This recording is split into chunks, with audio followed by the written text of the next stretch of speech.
आज की कहानी है आत्मा की पुकार। यह चैनल आपको डरावनी कहानियों से रूबरू कराएगा जो आपकी रूह को कांप उठाएंगी। हम आपके लिए भूतों, भूतिया जगहों और अनसुलझी मुसीबतों से भरी ये कहानियां लेकर आते हैं।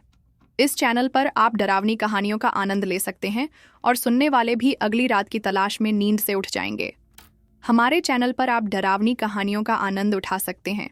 यहाँ आपको रहस्यमय घटनाओं से जुड़ी भूतों की कहानियाँ, जिनमें अनसुलझी मुसीबतें और अज्ञात तत्वों का सामना होता है, सुनाई देंगी। अगर आपके पास भी कोई डरावनी कहानी है तो हमें भेजें और अपने नाम के साथ हमारे चैनल पर साझा करें। तो देर किस बात की है, अभी हमारे साथ जुड़ें और डरावनी दुनिया में खो जाएं।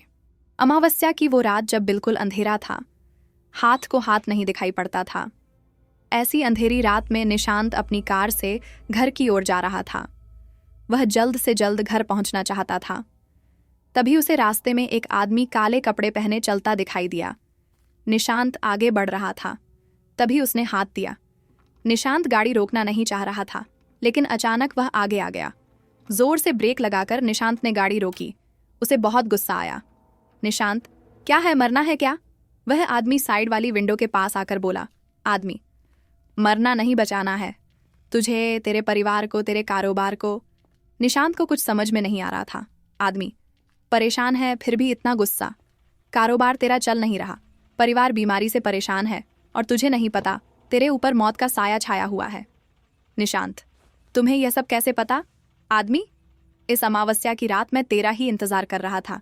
मुझे पता था तू हाईवे छोड़कर इस सुनसान रास्ते से गुजरेगा। मुझे अपने साथ ले चल, आगे मौत का साया तेरा रास्ता रोके खड़ा है। निशांत डर गया। उसने उस आदमी को अपनी गाड़ी में बिठा लिया। निशांत ने गौर से देखा। काले कपड़े पहले वह कोई तांत्रिक था। गले में कई छोटी बड़ी माला पड़ी हुई थी, हाथ की हर उंगली में अंगूठी। उसका रंग भी सांवला था, आंखों में काजल लगाए हुए था। निशांत ने सोचा कहीं इसे गाड़ी में बिठाकर कोई गलती तो नहीं कर दी, लेकिन इसकी बातों को सुनकर वो इसे बैठाने से रोक नहीं पाया। निशांत चुपचाप गाड़ी चला रहा था। तभी उस तांत्रिक ने कहा, तांत्रिक, रुक जा, यहीं पर वो सामने देख, जिन्न खड़ा है। अगर तू आगे जाएगा तो तेरी गाड़ी का एक्सीडेंट हो जाएगा। निशांत, लेकिन बाबा मुझे तो कोई दिखाई नहीं दे रहा है। तांत्रिक, चुप रहे, वो तुझे बुला रहा है तेरी मौत बनकर। चुपचाप गाड़ी की लाइट बंद कर दे। निशांत ने ऐसा ही किया। गाड़ी की लाइट बंद करते ही सारे में गुप्त अंधेरा छा गया। तभी निशांत ने तेज आवाज सुनी, जैसे धड़ाम से कुछ गिरा है। तांत्रिक, लाइट जला, लगता है वो जा रहा है। निशांत ने लाइट जलाकर देखा तो रास्ते में एक बड़ा सा पेड़ गिरा पड़ा था। निशांत, बाबा, अभी तो वहां कुछ नहीं था। तांत्रिक, चुप रहा, वह जिन्न गुस्सा होकर जा रहा है, उसे पता लग गया कि मैंने तेरी रक्षा की है। निशांत, लेकिन बाबा मुझे तो कुछ दिखाई नहीं दे रहा है। तांत्रिक, वह चला गया, लेकिन गुस्से में यह पेड़ बीच में गिरा गया। यहां से गाड़ी मोड़ ले, वैसे भी आगे जा नहीं सकते। निशांत, बाबा आपने मेरी जान बचा ली, बहुत बहुत धन्यवाद। तांत्रिक, वो सब बाद में भाग, यहां से ये जिन्न बहुत शक्तिशाली होते हैं। निशांत गाड़ी मोड़कर दौड़ा रहा था। फिर वह हाईवे पर पहुंच गया, शहर आने वाला था। तभी तांत्रिक ने कहा, तांत्रिक, गाड़ी रोक दे, मुझे यहीं उतरना है। निशांत, लेकिन बाबा, इस सुनसान रास्ते पर आप कहाँ जाएंगे? तांत्रिक, मुझसे सवाल मत कर, चुपचाप घर चला जा, कल रात को मैं तेरे घर आऊँगा। निशांत डर के मारे कुछ नहीं बोला और गाड़ी लेकर घर की ओर चल दिया। घर पहुंचकर उसने अपनी पत्नी रेखा को सारी बात बताई। रेखा, सुनिए माँ, पिताजी को यह सब मत बताना। पिताजी पहले से बीमार हैं माँ जी, ये सब सुनेंगी तो डर जाएंगी।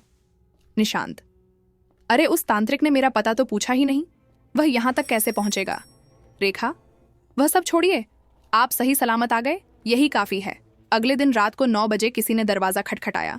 निशांत ने गेट खोला। सामने वही तांत्रिक खड़ा था। निशांत, बाबा आपको मेरा घर कैसे मिला? तांत्रिक, मुझे पूजा करनी है, तेरे घर में किसी का साया है। तांत्रिक ने पूजा शुरू कर दी। तभी उसकी निशांत की माँ तांत्रिक के सामने आकर बैठ गई। माँ, तुझे भी खा जाऊंगी।